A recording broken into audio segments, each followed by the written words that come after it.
என்னது விடாமுயற்சியில் யோகி பாபுவா? அப்படிதாங்க எங்களுக்கும் இருந்துச்சு. இந்த கூட்டத்தை எப்படியோ தாண்டி போய் செக்கிங் எல்லாத்தையும் முடிச்சு ஒரு வழியாக உள்ளே போனால் அங்கே அதை விட செமையான கூட்டம். வீட்டில் ஒரு பையன் இல்லை போல் எல்லாரும் தேட்டருக்குள்ளே தான் இருக்காங்க. இவங்க எல்லாத்தையும் தாண்டி நம்ம ஸ்க்ரீனை தேடி போடுறதுக்குள்ள போதும் ஆகிப்போச்சு.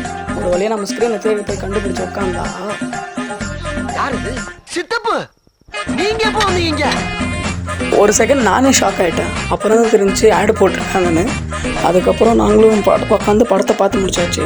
அப்புறம் இந்த விஷயம் நான் சொல்லியே ஆகணும். கிராண்ட் சினிமாஸில் வந்து எவ்ரி ஷோக்கு வந்து க்ளீன் பண்ணுறாங்கன்னு நினைக்கிறேன். அவ்வளோ க்ளீனாக இருந்துச்சு. அப்புறம் படம் எப்படி இருக்குன்னு சொன்னோன்னா, படம் வந்து ஒரு நல்ல படம் தான். நீங்கள் எந்த விதத்தில் குறை சொல்ல முடியாது. எந்த ஒரு எக்ஸ்பெக்டேஷனும் இல்லாமல் போனீங்கன்னா கண்டிப்பாக உங்களுக்கு படம் பிடிக்கும்.